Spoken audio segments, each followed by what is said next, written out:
Because मैं एक actor भी हूँ और उनकी अच्छी दोस्त भी हूँ एंड मैं हमेशा उनको सपोर्ट करूँगी। वो हमारे स्टेज के किंग है। एक बार फिर से भोजपुरी इंडस्ट्री के अंदर ये चर्चा जोरों शोरों से हो रही है कि भोजपुरी इंडस्ट्री की सबसे नंबर 1 जोड़ी फिर से एक साथ होने वाली है। जी हाँ, मैं इस जोड़ी की बात कर rहा हूँ जिसके अंदर खेसारी लाल यादव और काजल राघवानी है। नो डाउट ये जोड़ी भोजपुरी इंडस्ट्री की अब तक की सबसे सक्सेसफुल जोड़ी मानी जाती है, जिसकी हर मूवी ब्लॉकबस्टर हिट रही है।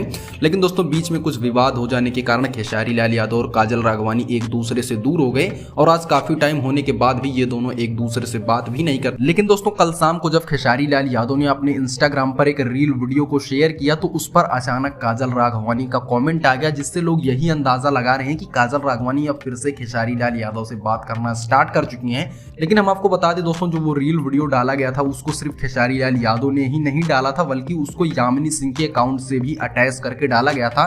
दरअसल में वो रील वीडियो यामिनी सिंह के अकाउंट से कोलैबोरेशन करके डाला गया था।